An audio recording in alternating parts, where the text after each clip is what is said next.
चना और मूंगफली की पौष्टिक क्षमता का वर्णन तो इतिहास से लेकर विज्ञान तक में मिलता है। जहां चना ताकत का अच्छा स्रोत माना जाता है, वहीं मूंगफली एक संपूर्ण आहार समझा जाता है। आइए जानते हैं इनके बारे में कुछ और।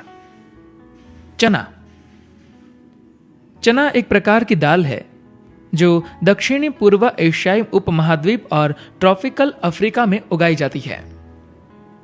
US national academy of sciences ने इस फली को भविष्य के लिए एक अच्छा खाद्य स्रोत बताया है। इसे पुराने जमाने से ही भारत में व्यापक तौर पर उगाया और खाया जाता रहा है।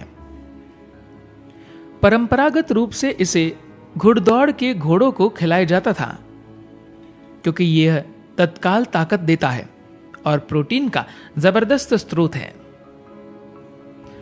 चना आहारीय लोह तत्व आयरन और कैल्शियम का भी अच्छा स्रोत है और प्रोटीन के सबसे अच्छे शाकाहारी स्रोतों में से एक है। लेकिन कैल्शियम और आयरन कुछ रासायनिक घेरों में होते हैं, जिसके कारण शरीर काफी हद तक उन्हें ग्रहण नहीं कर सकता। चने का अंकुरन एक साधारण विधि है जो इन घेरों को तोड़कर आयरन और कैल्शियम को शरीर के लिए आसानी से उपलब्ध करा देता है, जिससे उसकी पौष्टिकता बढ़ जाती है। अंकुरित चना आसानी से पच भी जाता है। चने को अंकुरित करने का एक आसान तरीका है कि साधारण चने को एक साफ कपड़े में बांध दे, उस पोटली को 6 से 8 घंटों तक पानी से भरे एक बर्तन में रखें। पोटली को बाहर निकालकर चने को दूसरे कपड़े में खाली कर दे। इस नई पोटली को कम से कम 3 दिनों तक छोड़ दे।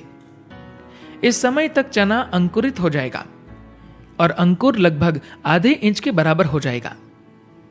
अंकुरित चने को कच्चा खाया जा सकता है, लेकिन उसे अच्छी तरह चबाया जाना चाहिए।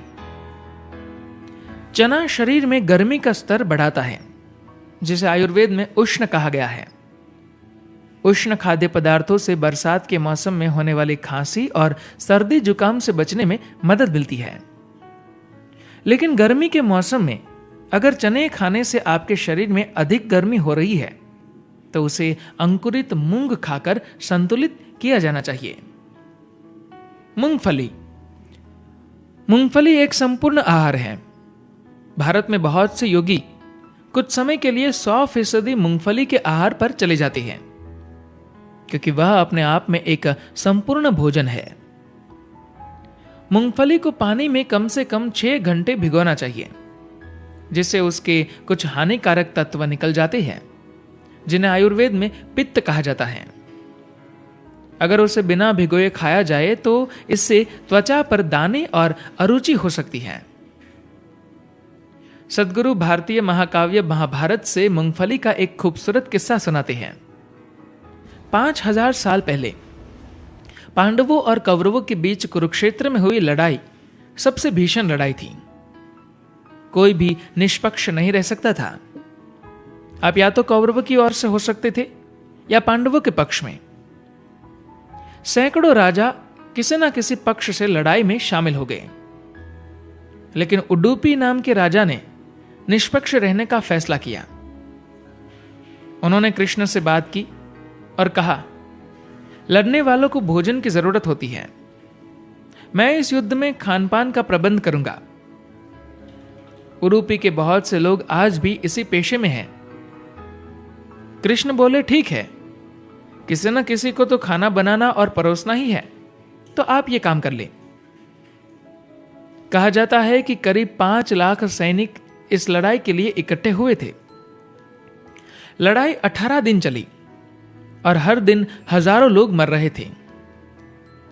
इसलिए उडुपी के राजा को उतना कम भोजन पकाना पड़ता था ताकि भोजन बर्बाद न हो। किसी भी तरह भोजन का प्रबंध किया ही जाना था। 5 लाख पांडवों के लिए भोजन पकाते रहने से काम नहीं चलता, या अगर वह कम भोजन पकाते तो सैनिक भूखे रह जाते हैं। लेकिन उडुपी के राजा ने भोजन का प्रबंधन बहुत अच्छी तरह किया।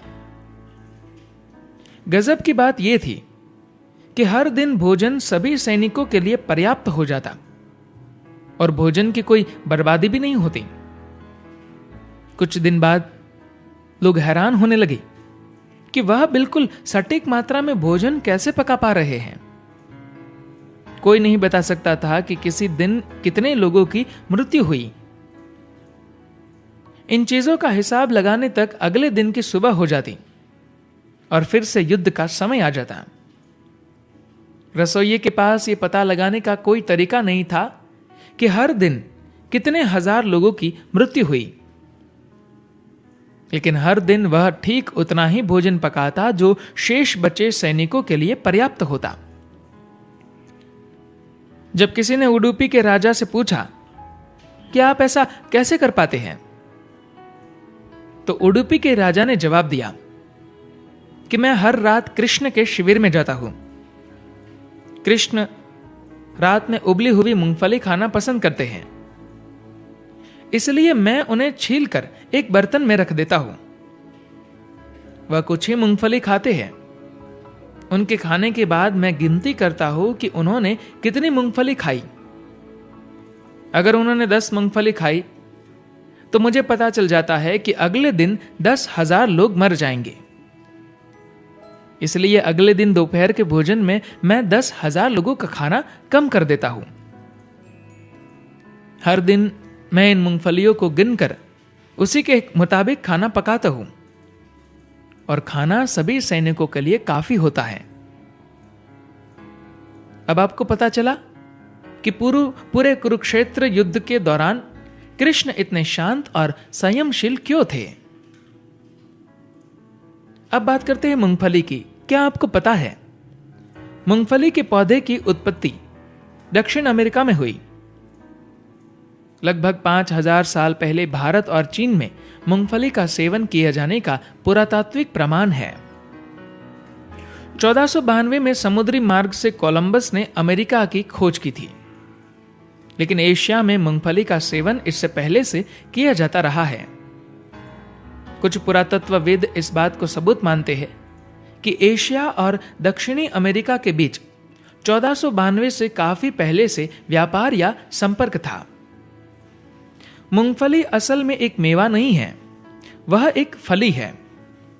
हाल के समय के मूंगफली ने बहुत लंबा सफर तय किया है। अपोलो 14 के कमांडर एलन शेफर्ड चांद पर अपने साथ एक मूंगफली लेकर गए। एस्ट्रोनट।